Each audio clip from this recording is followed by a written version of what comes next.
en el turbulento mundo de Oriente Medio, ha surgido una historia sensacional, una revelación del siglo.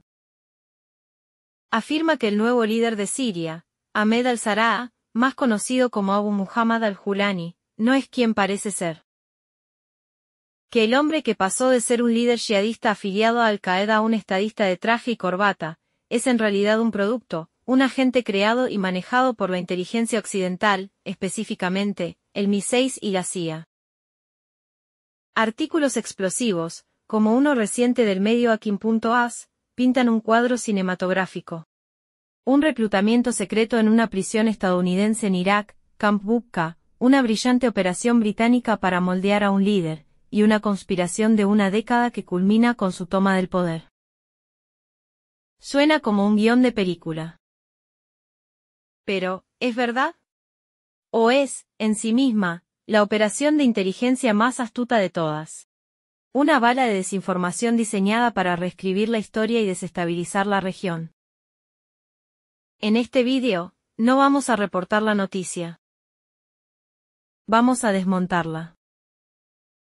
Juntos vamos a convertirnos en contrainteligencia.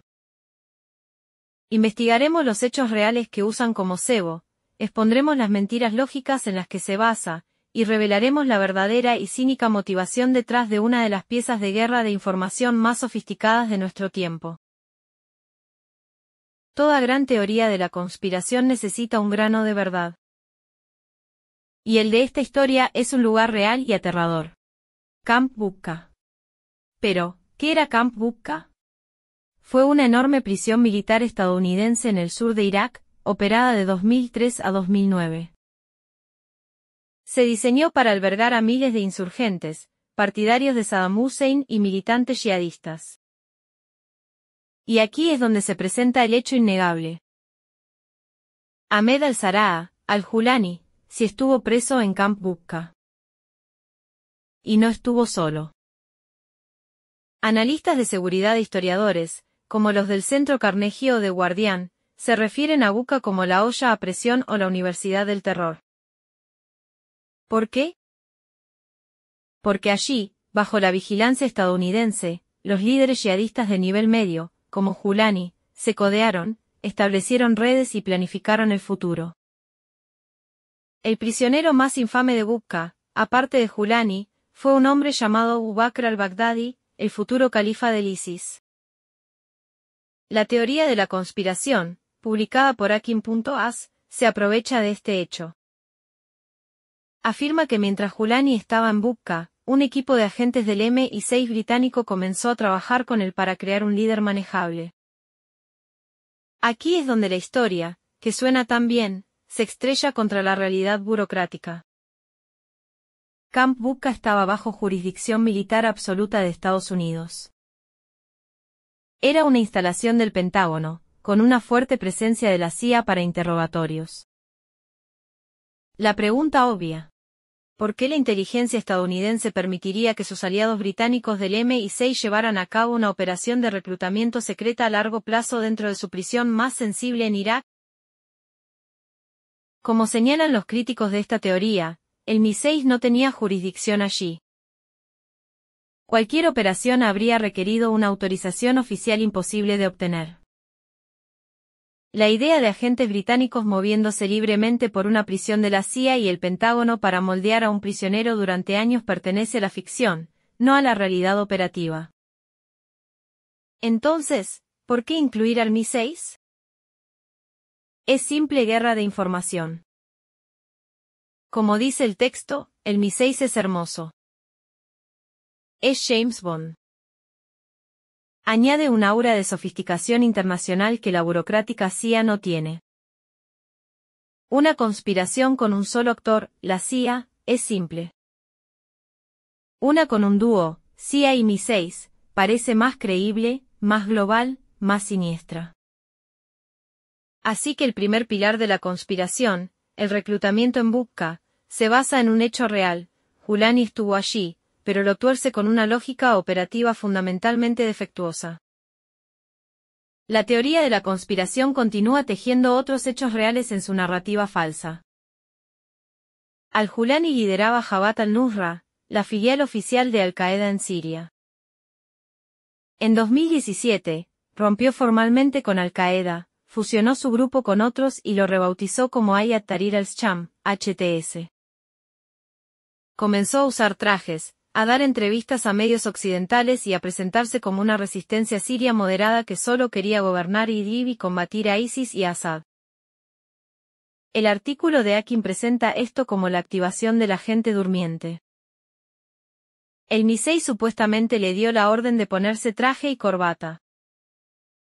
Analistas de think tanks como el International Crisis Group, ICG, que han hecho informes profundos dentro de HTS, describen esto no como una manipulación externa, sino como una evolución política pragmática y cínica del propio Julani.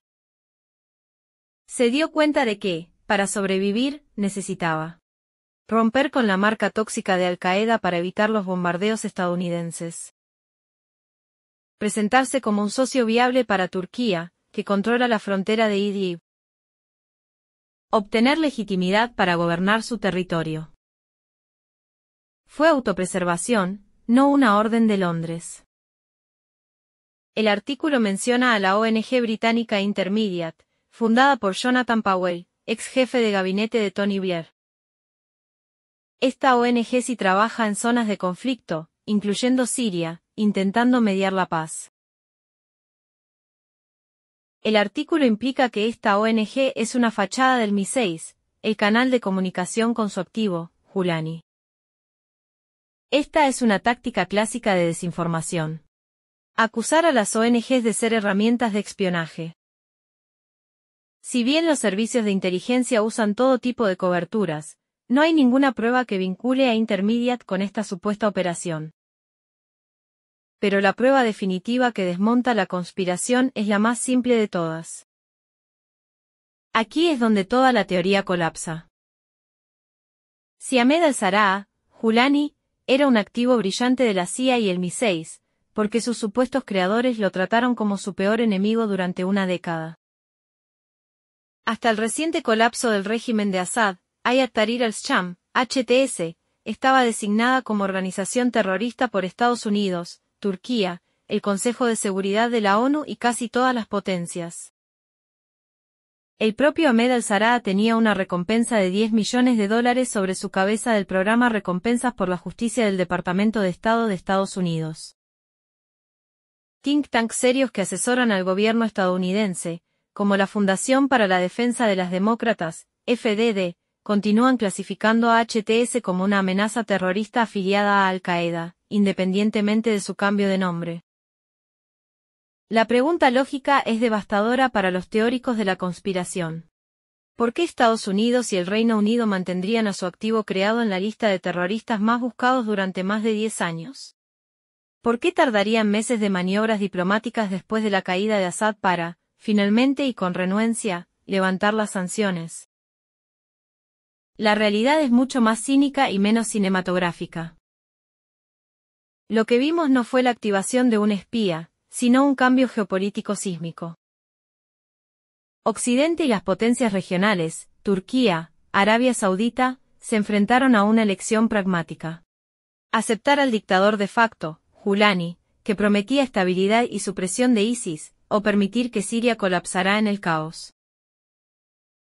Como concluye tu texto, la política moderna se rige por consideraciones de conveniencia y cálculos geopolíticos. La legitimación de Julani no fue un acto de espionaje, fue un acto de crudo pragmatismo. La línea entre terrorista y socio se borró, no por el MI6, sino por la Realpolitik. Entonces, si la historia del agente Julani es falsa, ¿por qué se publica? ¿Y por qué ahora? Aquí es donde entramos en el corazón de la guerra híbrida moderna. Esta publicación no es un simple error periodístico, es un proyectil informativo de doble calibre. A primera vista, la respuesta parece simple. ¿Quién pierde con la legitimación de Julani? Los que apostaron todo por besar al Assad. Irán. Que ve a su rival suní consolidado en Damasco. Rusia. Que invirtió un enorme capital militar para salvar a Assad, solo para ver a su régimen caer y ser reemplazado. Y los leales a Assad, que ahora ven al nuevo gobierno como un títere ilegítimo. Pero si profundizamos, la operación es mucho más astuta. Es una desinformación multicapa que ataca a todos a la vez. Desacredita al nuevo líder sirio ante su propio pueblo. Lo cataloga no como un reformador, sino como un agente de la CIA. También socava la legitimidad de Estados Unidos y el Reino Unido, pintándolos como titiriteros hipócritas que crean terroristas. Y esta es la parte más brillante.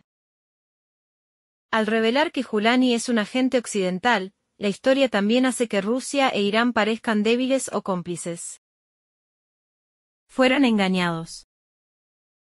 O están ahora negociando con un títere de la CIA. Socavando la confianza en su bloque antioccidental. Es una táctica de doble dirección, una piedra lanzada contra Occidente que rebota y golpea a todos los demás. Nadie admite ser el autor, pero el efecto deseado se logra. Desconfianza mutua, caos informativo y erosión de la legitimidad de todos los actores involucrados. La historia de Ahmed al-Zahraa como un supuesto agente del MI6 es un ejemplo de libro de texto de la guerra de información del siglo XXI. Utiliza fragmentos de verdad, Camp Bubka, el rebranding de HTS, como cebo, los envuelve en una narrativa cinematográfica, espías, intriga, y los despliega a través de fuentes aparentemente neutrales, medios regionales, para lograr un efecto político calculado. No busca la verdad. Busca controlar la percepción. Busca ganar la batalla del relato, porque en la política moderna, quien cuenta la historia primero, establece su verdad. Esto nos afecta a todos. Demuestra que en la era de la guerra híbrida, las palabras son armas, y los artículos son proyectiles de precisión. Nos enseña que la próxima vez que leamos una revelación sensacional que encaja perfectamente en nuestros prejuicios, debemos ser más escépticos. Debemos preguntarnos: ¿estamos leyendo un hecho, o estamos siendo testigos de una operación de influencia? En esta nueva guerra de significados, la realidad ya no pertenece solo a los hechos, sino a aquellos que saben componerlos de forma más convincente.